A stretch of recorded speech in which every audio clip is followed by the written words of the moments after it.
Welcome,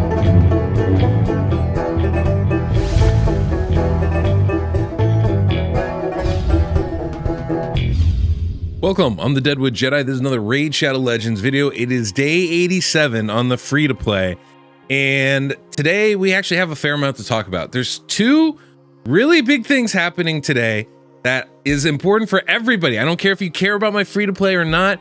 The two things you're going to want to hear. One, obviously about the fusion, right? We want to talk about the fusion. Is it worth going for? Who's worth going for in it?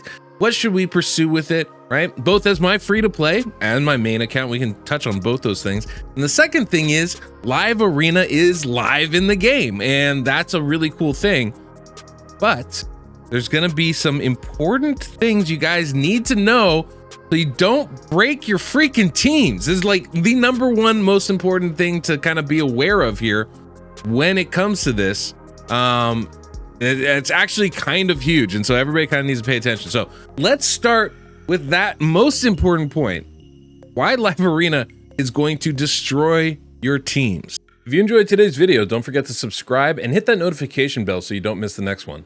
And it comes down to here. It comes down to the Great Hall, guys. This is absolutely 100% the most important thing you guys need to pay attention to.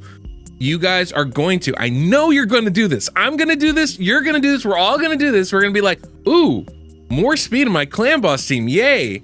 And then we're going to go, why isn't my clan boss team working? That's what's going to happen. I can almost guarantee it. And so you really need to be careful with this. And this is a big reason why. This is a huge reason why. Is that while we can upgrade this, right? And we can improve it and we can add some speed to our teams. And that's great. There's nothing wrong with that. I have no issue with that. The bigger issue is when we look at our champions, right? And we look at our stats and we go, how fast is she? She's 202 speed. Yay, great. Area bonuses. Oh, area bonuses. That's gonna be interesting. No area selected. If I want to see how fast she is, I have to select Demon Lord battles up there and showing area bonuses for. And now I can see how fast she is in Demon Lord, right? This is important, right? You got to really know this, because what's going to happen is you're going to add 2 speed, just the first level, 2 speed in clan boss, and you're not going to click that thing, and then your speeds are going to be off, and you're going to be like, well, why isn't it working? I inputted everything perfectly. I can already predict it. This is gonna be the biggest headache for me, for my Discord, for everybody in my team. We'll be like, why isn't this working? Guaranteed, guaranteed. So make sure, first off, if you're going to improve that, make sure that you remember that you put that in there. And then when you look up the speeds for your champion, you can't just go by this speed right here.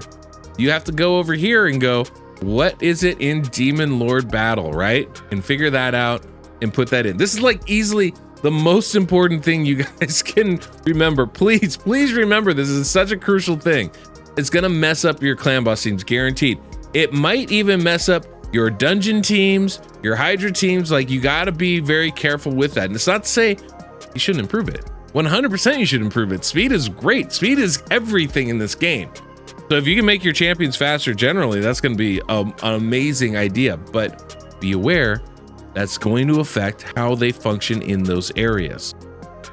And that's a huge thing. I just have to throw that out there. So that's the biggest thing, right? That's the big PSA. Make sure you do that. This is why Live Arena is going to mess up everybody's team. And so be aware of that. Make sure to save that. Now the other part is we've got this crazy fusion for Razzlebarg, right? And what does that mean? How does a Razzlebarg fusion actually work for us, right? What is going on? So you're gonna have to fuse 4 Delajas and 16 of these Margrets. The Margrets basically get the Delajas. And what's very cool is, I think, obviously, I've been saying this for a while, Razzlebarg is very good. I don't think he's essential for anybody, but I think he's a very, very good champion. And unless, literally, unless you are one king every stage in Hydra, I don't think there's a reason not to get this champion. Like, I think he's definitely somebody that's worth getting. Are you going to get him? Whole different story. It takes a lot of resources. Not everybody's saved up. Not everybody's prepared for it. Not everybody spends money. A lot of reasons not to get him. There's always reasons not to get a fusion. But one of the reasons you can't cite is that this champion's not good. He's very, very good and will be very, very good for your account. So I definitely feel like this is a champion that's going to be a helpful champion for probably 95% of the players out there, right? Now, if you can't get Raz, who can you get? Can you get Delaja? Delaja is actually kind of an interesting champion, and I do think at the very least, everybody should get one copy of Delaja, especially if you're struggling with the faction war of lizards, because Delaja has this crazy passive that will counterattack when any lizardman ally except this champion are attacked. That's really good. I mean, that's really, really good. And so for faction wars, especially, you can see how great that is. Put him in a stun set, put him in a provoke set, and watch him just continually attack. Not to mention his A1 heals him and will put poisons out. So it's kind of a nice combination right there. You know, I haven't done a guide on him yet, but this is something I'm planning on doing. He's got an AoE decrease attack, which is always really valuable, and a continuous heal and a shield. So overall, this is a very, very, very solid champion. Even just the A1 and A2, poison on the A1 with free counter attacks and a decreased attack AoE. That's a useful champion. Useful in a lot of areas of this game, not just faction wars, right? Clan boss, dungeon runs, can definitely be somebody that's good. Not to mention the nice little shield and heal. It's a nice little bonus ability he has as well. So, or she has as well. Delaja's definitely a good champion to get, I would say. All right, Margaret Greenhawk is the rare champion. I thought Margaret reminded me of a different champion.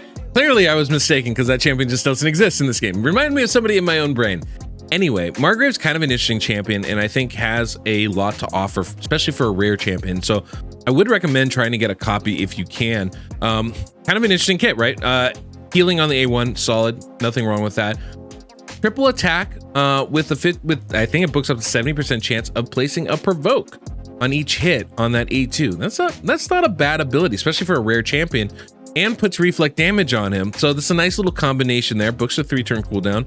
And then the A3, ally protection and increased defense buff on this champion. So this is a 4-turn cooldown. It's not the big one, it's the small one, but for a rare champion, that's fairly common. Thing is, any ally protection is pretty good ally protection, right? And so actually, I think that's not a bad combination of skills. We've got some healing on the A1, provoke and reflect damage on the A2, and then ally protection, increased defense on himself for the A3. Overall, pretty solid, you know, set of skills. And so personally, I think that's not a bad champion to like kind of, you know, say, hey, this could be a good addition to my team. Also, these base stats are really nice. 20k base HP for a rare champion is really good. 980 defense is okay, but for an HP based champion, that's not bad. All the damage is based off HP as well, which is really nice. 95 speed isn't bad. Overall, I think Margaret is actually pretty good. Maybe, you know, definitely, I mean, for the rare champions, Sylvan Watchers has some pretty decent ones so far. You know, Pathfinder Kate isn't really like my big fan, but Margrave and Turlac make, I think, for a pretty nice combination of champions, honestly, as far as rares go in that faction. So I think the epic is worth getting. I think the rare is worth getting. I don't think either one's going to be game breaking. Either one's going to change your account. Although the epic could be really impactful on your faction wars team, like surprisingly impactful. So that is definitely somebody I would recommend.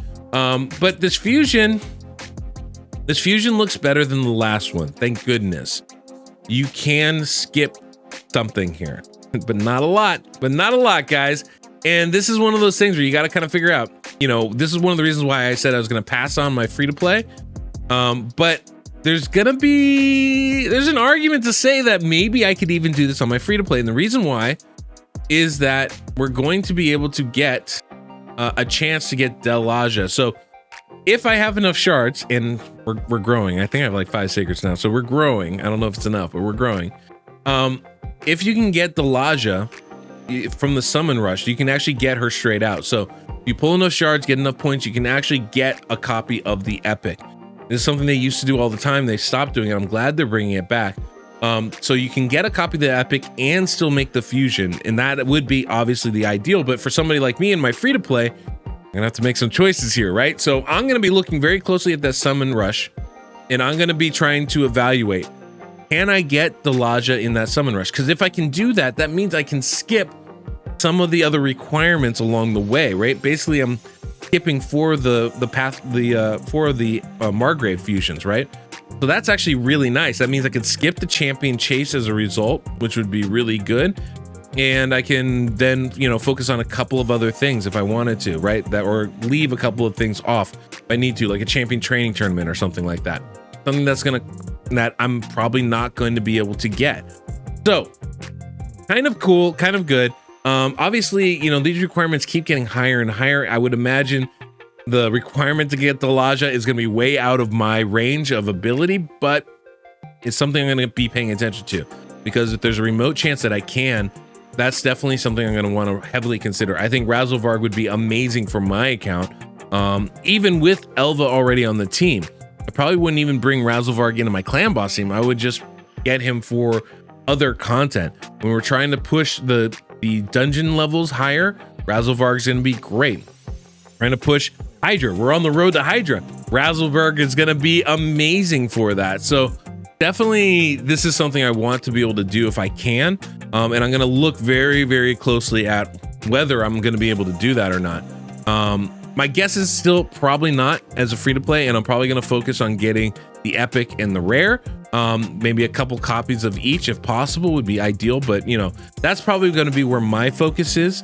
That said, we'll see where we're at going forward. But anyway, that's kind of the PSA, the big announcement, the big stuff that's going on. Make sure, if you're going to change your we're going to start doing the area bonuses in the Great Hall, make sure you're very careful when messing with the clan boss team. I cannot say this enough. It's going to mess up all your stuff.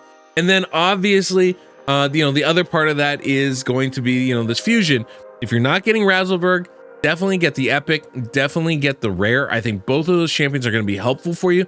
Very least, fill out your faction guardians with. But the epic looks to be really, really nice, I think, for that faction war part of the game.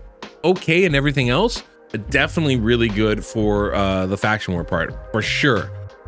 But has a lot of potential depending on the team you run in areas of this game. Could have a lot of poisons that he puts out there, as well as the decreased attack, which are both really nice abilities. So that to me would be some things I would be looking forward to doing. So anyway, that's the video. That's all we got. Nice and simple, keeping it sweet today.